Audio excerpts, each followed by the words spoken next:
Coming up on today's episode of the Salesman podcast. My number one success habit is what I call owning your morning, writing the playbook. And I'm going to talk about it from a business perspective, Will, because I think there's a lot of books and stories and podcasts and things out there about how important it is for you to do things in the morning, make your bed, meditate, all that stuff. From a business perspective, once you get all that out of the way, own the first, and I'll just put a number on, own the first 2 hours of your business day. Hello, Sales Nation. I'm Will Barron, host of the Salesman podcast, the world's most listened to B2B sales show. If you haven't already, make sure to click subscribe. And with that, let's meet today's guest. Hi, everyone. I am Noel Wax. I am the CEO and co-founder of a company called GroundSwell Group. We operate in the world of socially responsible marketing, both as an agency and a platform. Incredibly fun, exciting work that we're doing, trying to change the world. You can find me all over social, LinkedIn, Twitter, Facebook. You can find us at GroundSwellGroup.com. On this episode of the show with the legend that is Noel, we're diving into the most important sales success habits. We're diving into some that are particularly counterintuitive, some that are incredibly underrated, and some that will just be so foundational that if you're not doing them, will have a dramatic impact on not just your sales career, but your life in general moving forward. And so, with all that said, with that bit of hype right there, let's jump right in.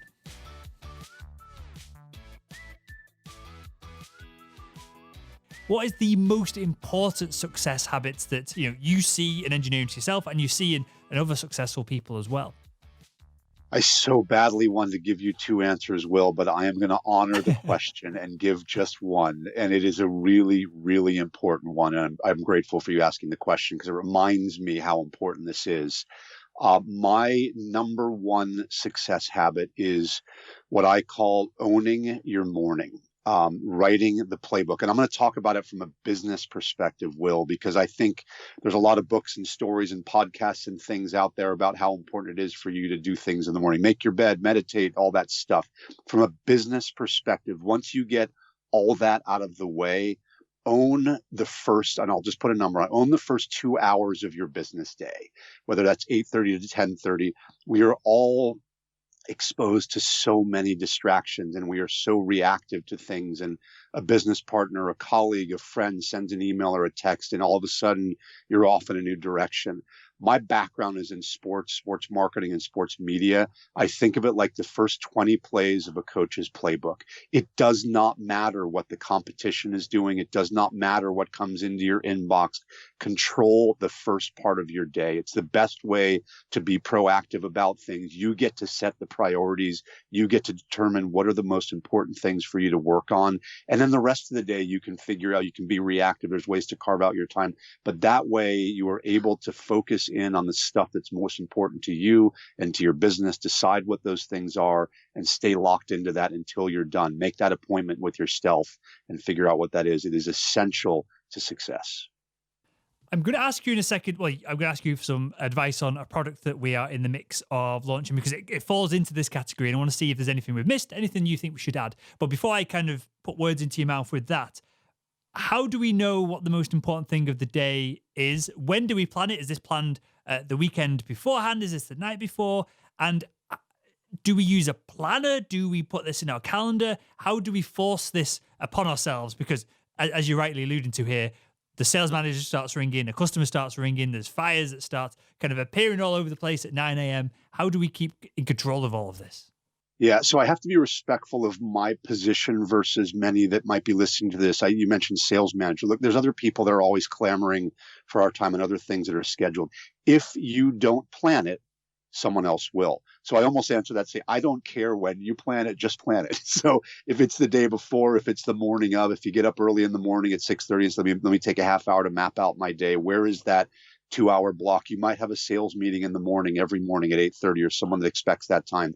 It might be a little hard to get up at 6:30 and start your day because that other thing is happening. So while I say control the first 2 hours or block of time, it might be a 10:30 start. But for me, it's best case scenario is the night before. Before I go to bed, helps me to sleep easier, to know that my next day is planned. I also, as the CEO and co-founder of the company, I don't have people telling me where I should go and when I should do things, what meeting I should be in. I'm able to do it. But if I think back to my days of sales management or account executive work, it really was about it's communication. So if you have a set meeting once a week on Thursdays at 8:30 with your sales team and your sales manager, okay. But the rest of those days, it's okay to communicate with your sales manager and say, this first block of time is set for me to make sure I'm coordinating the best day. Maybe it's when I'm making my cold calls. Maybe it's when I'm doing my outreach, whatever it is you feel is important. So best case scenario, night before, it's okay the day of, but even if you just block out that 2-hour window of time and say, okay, what do I need to do in this time now that I'm in it to make sure that I have the most productive day focused on the things that are going to directly result in success for me? Because as you're building those things day after day, and it's an appointment with yourself, you're building the foundation for successful habits. Do you have a framework of what that most important task looks like? So, for example, I like to look at it or think of it as either, I guess there's two elements to this. If I did this one thing today, did nothing else, I'd be happy. That's one way of framing it. And the other way is, what's this one thing I can do that makes all the rest of the stuff obsolete? So, what's that one call I could make that closes today's worth of business so I don't have to cold call 50 random people later on? So that's how I think about it. But do you have a framework, Noel, of how you arrange, set up, or prioritize your most important task on the daily front? Yeah, I'm a list keeper.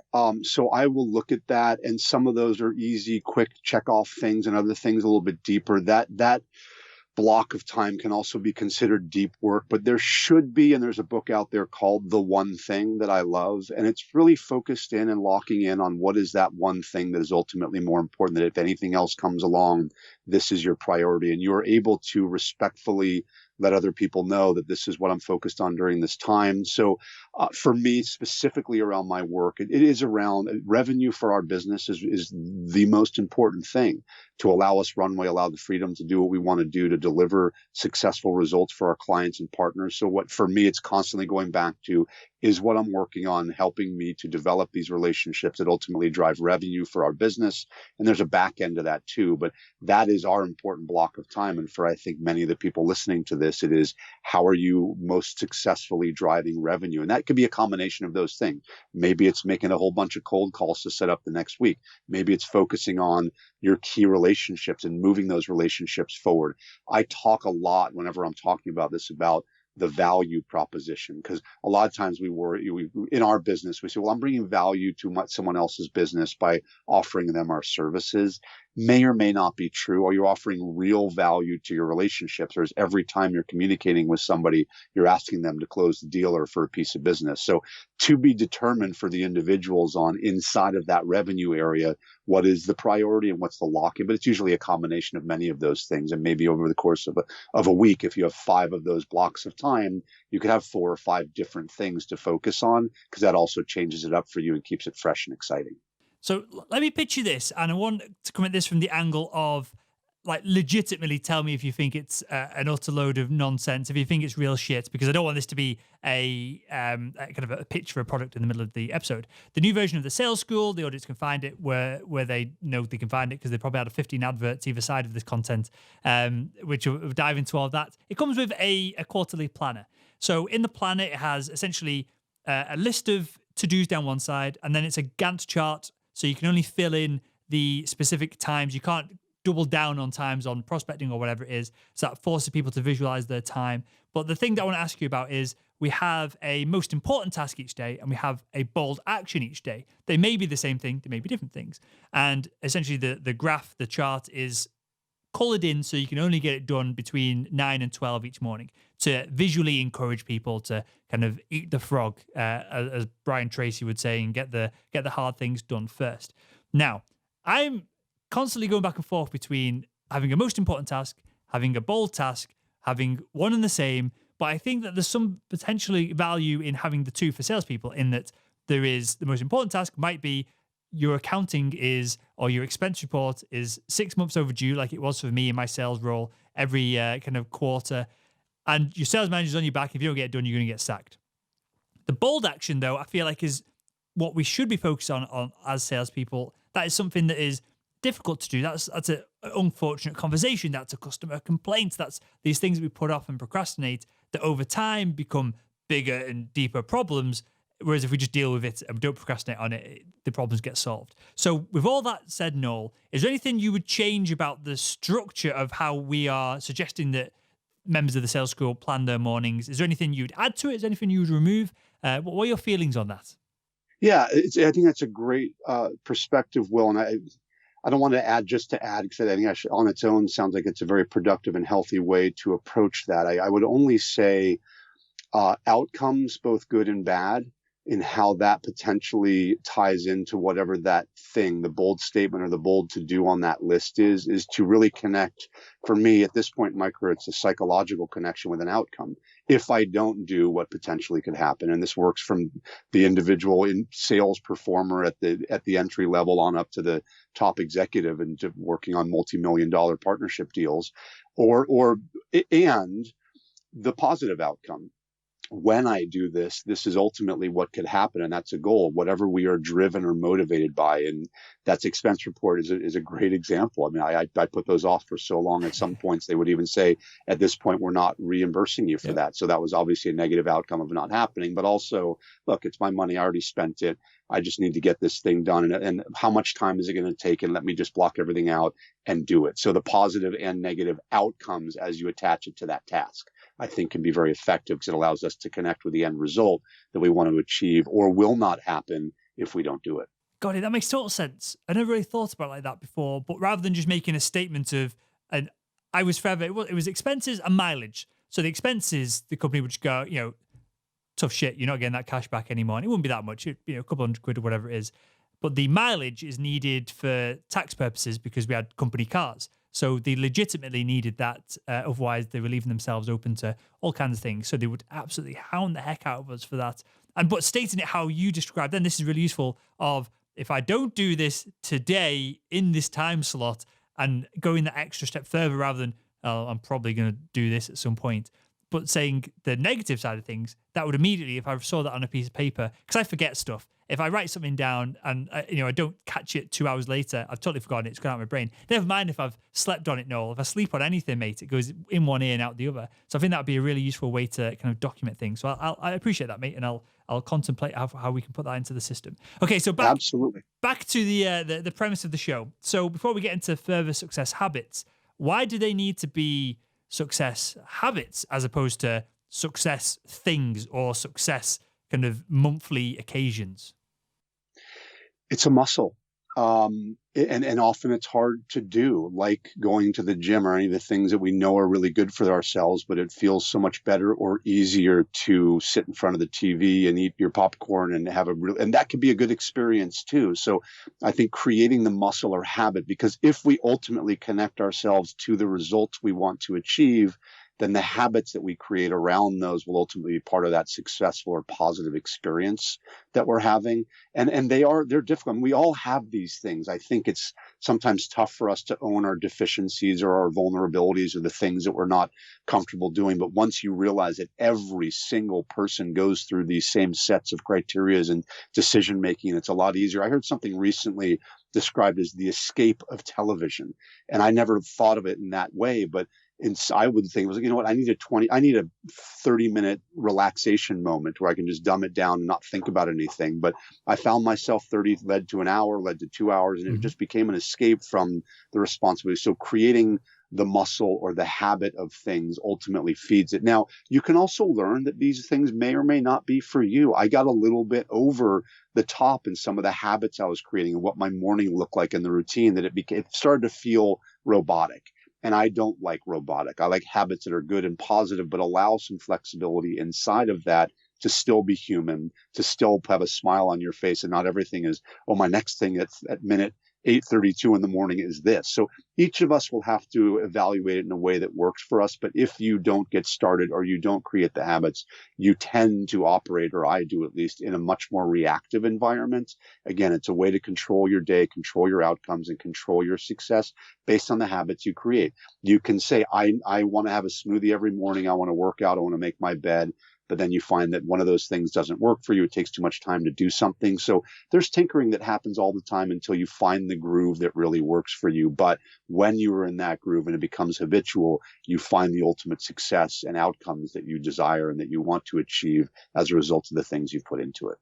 So the answer to this might be a daily green smoothie, or it might be making your bed or something simple. But what's a underrated success habit that we should be very seriously considering implementing into our day that affects everything else?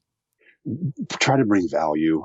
It's a really hard thing to do, but in this day and age for me, and we talked about this last time, Will, I'm not super high on the spray and pray concept or model. Someone recently said a mile wide and an inch deep that really resonated with me. It's not the way that I run my business or my key relationships. I always look at that and say, it's the, I'd even call it the 95-5 rule. We hear a lot the 80-20 rule, but who are the key people in my life and in my business that I want to impact or again, the outcome is there. I'll give you a real example. I have a dear friend of mine that I grew up with, and we've known each other since we were 7 years old.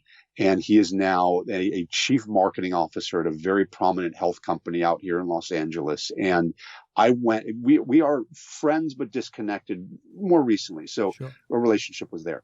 I went immediately in for the sale of, hey, you're doing this, I'm doing this, let's get together and talk business. And it couldn't have been more of a turnoff. I almost felt like I was getting a little psychotic. I'm like, dude, what are you doing? Why aren't you responding to me? We've been friends for so long.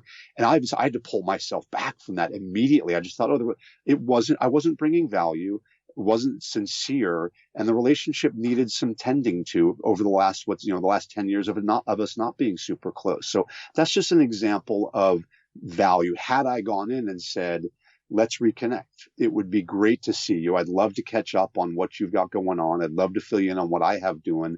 Let's get our wives together. Let's have a cup of coffee. Just something a little less aggressive than the in your face. So I liken that also to the world of social media. We all are inundated with inbound stuff. You hear on LinkedIn all the time. You accept someone's invitation. The next one is, hey, here's the service or product that I've got. Click here, sign up for a meeting with me. It's just, I think there are steps that are being skipped. And I think it works for someone, the spray and pray model. Let's get thousands of messages out there. And if 300, 400, 500 people respond, we've got a great business. My business doesn't run that way. So value. I have to stop myself before I make a call or stop myself before I reach out to somebody and say, where am I in this process? Have I brought enough value? Maybe it's offering something to somebody. Hey, I noticed you support this cause. I do too. I'd love to make a contribution or find a way to help. Anything other than asking for the deal, at least in the initial couple of processes, and over time that'll happen. So be thoughtful about bringing value. It's hard to do, but don't always ask for the deal and sale, and maybe don't put your business first to say, my value to you is what my company has to offer that will ultimately help you. So it's a delicate area, but ultimately it is about these relationships and how you develop deeper relationships with people. And then you have your pipeline of how you funnel people through initial calls to more meaningful relationships, to ultimately relationships and partnerships. So a lot of this, Noel, seems to be linked and tied with self-awareness. And we've covered self-awareness on the show a million times, so I don't want to dive too deep into it. Because I've done it to death, to be frank. But with that said, I've never come at it with this angle of, is there anything that we can do to habitualize self-awareness? Because I find I need self-awareness when I've just been unself-aware and done something stupid, and then I have a realization of, oh, I should have done things differently. Or, in your example, I should have stopped for a minute and thought about the relationship or the timeline or whatever it is, and perhaps I would have had a different kind of first few steps moving forward. Is there any way to make that a habit, or any way to instill that into us as a habit so that we can focus on it without consciously having to have it brought up to us? Yeah, the two words that come to mind, one we control, is preparation. That is the one part of the process that does not entail other people often, and it's our own preparation for whatever that next thing is going to happen, whether it's a conversation, a meeting, a dialogue, how much education we have about the person we're talking to, that makes it feel like the next piece is there can be some empathy there. Can we put ourselves, we're talking about our own self-awareness, but can we, as best we can, put ourselves in someone else's situation with a knowledge set that we've got to understand empathy about what ultimately could serve this person really well in my capacity. If I can put myself in their shoes and understand the direction that I would like this to go or what might be meaningful to them, those two things working side by side or in collaboration with each other can be incredibly powerful tools and incredibly useful. I'm sure you've talked on your show about, I think the book is The Power of Why, what we're motivated by, what we're stimulated by, what's meaningful to us. But those two things can work really well because I find the more prepared I am for a conversation, and sometimes it doesn't take a lot. One of my styles is if I'm about to have a call with somebody, it's a quick look at their LinkedIn profile, some stuff about their business, so I can have a couple little tidbits because I don't know exactly where the conversation goes or will go, but that's more than most people do. Oh, I noticed that you went to school here, or I saw this. It's a point of commonality between people that opens up the dialogue, which is where the empathy can come in. Oh, that's really interesting that you did that. So starting off, taking a deep breath, starting off a little more slowly in the beginning, trying to really get to know in the short time you have with someone while being meaningful. So like we did, Will, before we went live on air, we chatted for a few minutes. We asked some questions. You asked some questions. What's been going on gives us a chance to connect at a deeper level, makes me more open to a conversation, which is where you're going to get incredible information to ultimately serve that partner or client. For sure. I make a purpose, and I do it super manipulatively to to dive into the guest's business and background and stuff. And I always do that because when I get interviewed on podcasts, which is somewhat regular at the moment, and the guest, whether it's nerves on their part or whether there's a lack of structure or whatever it is, and they just jump into the interview, it's always a bit weird. So just for the audience to kind of what's the saying? Pull back the curtain or break down the fourth wall or whatever the saying is. I always try and have that 5 minutes with the guest. Just to, we're talking about your success basically, and I was asking a few questions from the team that you're building, and I'm building a similar thing, perhaps a little bit behind what you are, Noel, and it does make a difference, doesn't it? I feel like it does make a difference to how you said the what I hope to achieve of it makes you slightly more open to a deeper conversation. Yeah, and I think it's also, well, it's deconstructing that outcome that we talked a little bit about. So I ultimately know what I want to achieve, whether I do or don't will involve someone else in the conversation. So there's portions of that I have no control over, but I want this outcome. But to arrive at that, here are the things that need to happen along the way. So like you did before the call, which I'm sure our conversation, which I'm sure you do with everybody, we used to do something where my old sales manager would call it, you have your briefcase, you're walking into a meeting, you have all the stuff you want to talk about in your briefcase, physically and literally take the briefcase, put it down. So, I've got a bunch of stuff in here that I definitely want to talk to you about. But before we do, tell me about what's going on. It's just an actual manifestation of where you want that conversation to go. It's really funny. Now, I've heard you say the word shit a couple of times, so I'll do it. But we had hired a guy one time where it was so funny because that exact example I gave you, he would go to what we would call his invisible bag of bullshit next to the chair that he would sit in. It became a joke for all of us. Like, what is he pulling out of that? I don't believe him. He's not authentic. He's not truthful. And it sort of made that metaphor of your briefcase a little sully for me. So we called it the bag of bullshit after that. But it is something where for each of us to really manifest, again, the deconstruction of that outcome that we want. But it's also the way that we would want to be talked to. I want someone to ask me. I want someone to know about me. I want to feel comfortable and safe in my conversation. And the more we can be vulnerable, the more we can be open, the better that we can serve each other in a business and professional setting. This is a weird question to ask, but I think it could lead to a good outcome of what is the most mundane success habit that we should be trying to implement to our lives? Something that is so just fundamental and boring that the audience will have to kind of matchstick their eyes open for 2 minutes if we go through it, but it is kind of fundamental and important. That's so cool. It sounds like one of those interview questions where it's like, I don't want to do a negative answer to that. So how do I make myself look really good with a negative angle? So I just think of it as getting ourselves out of our comfort zone. There's some excitement around it. So it's not the most mundane thing, but challenge ourselves. I love in the morning, if I'm walking to work or walking into an office, we have a WeWork office space now, which is so cool. It's just, if someone's not in the middle of something, I just say hello. And it's a success habit that gets me moving along. It also, strangely, it makes me realize how little it takes to be, it's going to sound terrible, but better than many people. Because most people don't do that. And most people don't respond well to it. A lot of people light up, which gets me excited. But I think about the people that just walk by sullen and won't even make eye contact. I'm like, oh, you know what? I feel better because I'm not that. And I could catch them in a bad mood. I could catch them not interested in talking. They may think I'm a crazy person, but it helps me. And it is a mundane thing and a very simple thing to do to get your juices and get your energy going in the right direction, is just get yourself out of that box, out of that comfort zone, say hello to somebody as you pass by, greet somebody in the morning, wave to somebody in the car, get those good habits going. And it actually is easy to do, but by getting ourselves into those positions and into those situations, some amazing things do open up. So I'd call that sort of a mundane, but really important part of the process of success. I've got a darker angle, or slightly more darker angle on this, of in the hospitals that I used to work in medical device sales. Regularly I'd see the competition because maybe gynecology, urology, and colorectal surgery used our equipment. Whoever used the competitors.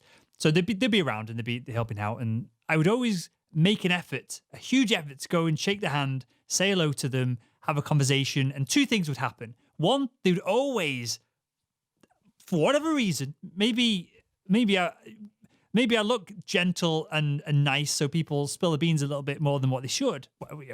I don't think I'm an incredible influencer or manipulator or anything like that. They'd always tell me what they're up to, and I'd immediately then go and try and take that budget for myself. They would always open up, just because I would be so open and happy and kind of the opposite of what they expect when I bump into them. So one, they would always do that. And then two, I would always, well, not always, 9 times out of 10 go, I'm going to crush this dude. I'm like, again, not in a superiority where I'm better than them as an individual, or, my product's better than them or anything like that. I'd just go, this person's just human. I can see the flaws in them. They're probably thinking the same. They're probably looking at me thinking, look at that lanky idiot over there. I nearly used harsher language then to describe myself, but I held back. They're probably thinking the same thing. So maybe there's not a competitive advantage if you're both kind of getting that boost. But 9 times out of 10, I'd go, do you know what? I'm gonna crush this person. I'm gonna put in more work than I'm gonna do whatever it is. And the reason I make this point is I feel like we sometimes forget that 9 times out of 10 in sales, it's a zero-sum game, right? If the customer's gonna buy, they're only gonna buy one product. So if I know my competitors and I've spoke to them and I feel more confident having done so, of course, it's going to set us up at an advantage in any kind of negotiation, or if there's a series of presentations or anything like that, right? I would absolutely agree with that. I mean, and I think it does. That if we feel like it gives us that competitive advantage, we are all driven, even though in this world that we're speaking in your podcast, it's sales based and revenue based, but we still have completely unique and different styles to arrive at the outcome they want, different motivations to do that. So yes, for me, that person, I don't know what that person's thinking, but I do know what I am. And I do know that when I feel better about myself, or I'm walking in with a level of confidence, or I've opened a dialogue with everybody, it's really fun. I mean, and to be around that. And then when it does end up coming back to you in a way where maybe sometimes people would mention it to you, hey, Will, that was really cool when you came in. 8 of the 9 people that come in here don't say hello, or don't open the dialogue, or don't bring a croissant when they come to say hello. That was really cool. You made our day. And when you get that feedback, it makes it sort of stamps the reward on it. You don't need that necessarily. I don't need that necessarily, but every once in a while you do get that if you're consistent with your approach to that kind of a conversation. For sure. And I feel this scales better on the end of sales, where perhaps you're going into a large account and you're trying to take them away from your competitors. That gives me motivation knowing the person, Jerry, Joan, whoever it is that I'm competing against, versus what you kind of alluded to at the top of the show, which I don't think is sustainable, which is the other end of sales where you sat there making 500 cold calls a day or spamming people on LinkedIn. You don't really know who you're competing with, because you're just competing with yourself of how many people you can barely touch in the marketplace. Absolutely. Good. I've got one final question on this, and then the final question. Again, a bit of a weird one to ask, but I'm trying to kind of uncover some insightful habits as opposed to the obvious ones here. But is there anything counterintuitive that we should be doing each day that we consciously choose not to, that we consciously avoid, that would be useful for us, even if we don't realize it's going to be useful for us? Will, you're getting deep on me. Counterintuitive. Take the time to care for yourself outside of the grind of the business and the hustle. I'm a little bit more advanced in my life than certainly I'm going to be 50 soon. In my 20s and 30s, I would have never thought to consider this. But I think the things that we can do outside of the quote unquote grind or hustle are sometimes counterintuitive. To me, it's not about who is working harder than somebody else and who's making more of those calls. It's the more meaningful parts of that. What gives us the energy and strength to continue in the times that feel a little more difficult? It's easy when the phone feels like it's as light as a feather than it is when it's a 10-pound weight. So are you getting your workouts in? Is your mind square and straight? Are you taking the time to do that? Yes, it's at the expense of some of the other business things that you might be doing, but equally, if not more important, to keep your physical and mental well-being in shape. And we talked about the muscle of habit. That is so important, because if you're not getting enough sleep and you're overdoing it on caffeine and you're not getting a workout here and there to take care of because those are all things that feed the confidence machine and the muscle that you are or that you can become. So it does feel like that. Maybe you don't stay at the office until 10 o'clock making more cold calls and let your boss know you're there 3 hours behind everybody else and you got more stuff done. Though if that's your motivation, that's okay. But do take the time for the other stuff. I actually love shutting down. I love it nowadays. And I don't have to make apologies to anybody. If you reach me at 4 o'clock on a Sunday afternoon, you may not hear back from me until 8:30 or 9 o'clock on Monday. That is my time. And yes, of course, if it's something that's critical or important, I might pay attention to it. But putting my phone down for periods of time and really enjoying that time, it's really hard to do these days. To say I look at my phone as much as anybody, but I also want to be present in the other places. So it's a little bit more counterintuitive than it feels right now to say, I'm turning it off or I'm putting it down, I'm putting it away, and I'm going to talk to you, my family, my wife, my mother, whoever I'm talking to, that you get my undivided attention. I think that's really important for our overall well-being. So I'm super focused on my sleep at the moment. I use a Lumi alarm clock. I get up at 6 a.m. Regardless, but this alarm clock gradually brightens up the room, and that makes me less groggy, essentially pulls me out of if I'm in a state of deep sleep or REM sleep or whatever, pulls me out of it, and I feel better for that. I also track my sleep, the amount of hours, the amount of time spent in bed, there's numerous apps to do it, but I use a Aura Ring, and I also use Bedit, which I think Apple bought recently, so that may or may not exist as this show goes live. And it's interesting because I found that even though this is so sad to say this, I go to bed about 9:30 and I'll read a book for half an hour or so, and then I'll start to drift off. I found that I wasn't getting as much sleep as what I thought I was, because that should be a solid 8 hours from if I got my maths right there, from 10 till 6. I found out I'm only getting 7.5, 7 hours because my girlfriend comes to bed a bit later than me. So she wakes me up every night. And it wasn't enough that I was, wide awake and couldn't get back to sleep. But when I looked at the data, I was physically awake in the different ways that it was tracking it. So that was an eye-opener for me, and it hasn't really changed because I can't convince her to come to bed earlier. How do you resolve that extra hour that's missing? I haven't. But the point of the tale is that I've now got data that shows that it's not me having a gut feeling in the morning whether I'm better or worse. Even with when I'm training jiu-jitsu, when we train a real hard session, I feel better having 9 hours of sleep rather than 8.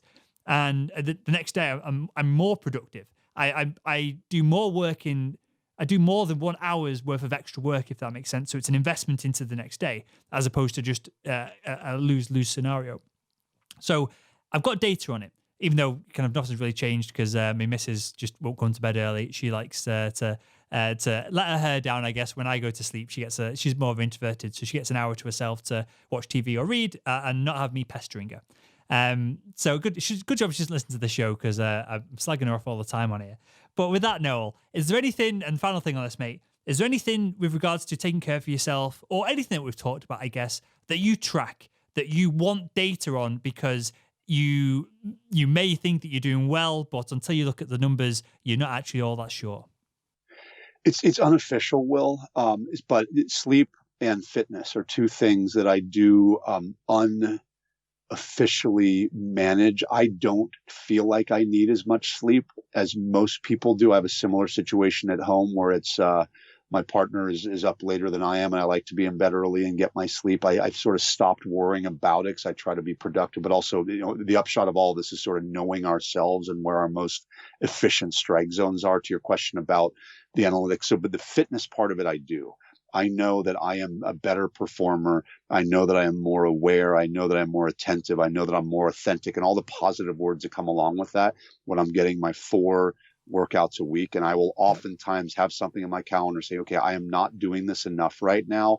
I will not be as effective or productive if I don't take the time right now to do this. The question is always, when is the time? Because I've sort of unwound this corporate mentality that I had about when things were appropriate to do. And I'm finally at a place where I say there is always an appropriate time to do something that you really need to do. And it does not matter. Case in point, my sister's 50th birthday this weekend in Los Angeles. My mother said to me, Noel, you can't, you cannot wear a tie to this event.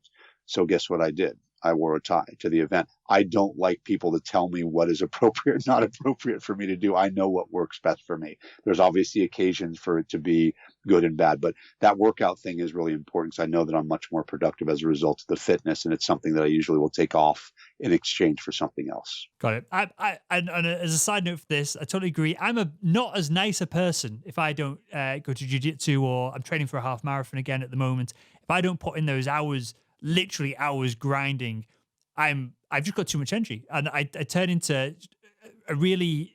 Some people might think I'm annoying already on the show. They're probably not regular listeners, but I get really annoying. I irritate people with the level of energy that I have if I don't get rid of it somehow. So do you have analytics around your fitness that you found to be productive as a result of your output directly related to that? So, and then this is probably a conversation to have off air because half the audience might switch off at this point. I know and I track my calories in and calories expended during exercises. No one can measure that very well. There's no apps or tools or technology to do that for numerous reasons. But I know that if I eat my kind of 2,800 calories or so that I need each day to maintain my weight, and then I train jiu-jitsu really hard, if I don't have more calories on top of that, I become more irritable and more irritable to other people. So I measure the length of time of exercise. With the running, it gives me all the other data as well with my watches on top of that. But I'm more interested in a rough idea of how much I've expended. And then I need to match that up with the calories I've had during the day. Otherwise, things just go to pot. Similarly, if I have way more calories, if we go out for pizza and some beers or whatever it is, I don't necessarily get down and groggy the next day. I've just got a load of energy that I need to burn off again. So in regards to measuring things, I don't get too deep into the analytics. I sometimes work out with a heart rate strap, but that's more for the athletic performance side of things as opposed to anything else. But I do measure calories in and then calories expended, and that kind of balances me out. But I realize this sounds slightly psychopathic as I'm describing it on the show for anyone who isn't training for something competitive like this. If you're doing things that are good for your body and mind, your output and energy levels will be commensurate with that. So let's all do good things for our body. Good. Well, with that, Noel, I've got one final question, mate. So I'm going to ask everyone that comes on the show, and we'll wrap up with this. And that is, if you could go back in time and speak to your younger self, what would be the one piece of advice you'd give him to help him become better at selling? Wonderful final question, Will.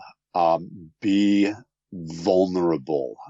Put yourself out there and don't worry as much about what other people think of you as feeling and finding your most authentic self. It's where you will operate in the most extraordinary success and efficiency vortex when you are true and honest with yourself. It took me so long to figure that out because I had to keep thinking I needed to have a mask on or something other. I separated my work and my business, my friends from my business associates. And the more people the more I got to know my real self. And then the more I allowed people to get to know the more real me. To our point about when you asked earlier, how are things going? We're doing really well with business. And I think it's because people want to work with the real me. And these are the relationships I've forged over the years. And yes, the business is good and what we're offering is good, but that would be the thing, to have done it sooner. And it takes a while sometimes. I mean, you're trying to be something for many years that you may or may not be, or may not ultimately ever be. But all we can really be is our truest self. And that's where we serve our community, ourselves, and our business partners the best. Well, tell us a little bit more about the business, where we can find out more about you as well, because it is fascinating. It's would you consider a completely unique twist on the idea of marketing and agencies? Because I've never seen anyone come up with anything quite like it. Yeah, it is so unique. Will, thanks for asking. We're doing really well because ultimately we are serving our communities. We're serving the nonprofit space. We're finding money and exposure and support for them. We're doing it through brands. So we call it socially responsible marketing. And all that really means is both sides win. The businesses that are supporting the communities win because the communities, the nonprofits, are giving them real marketing value back in exchange for their support and contribution.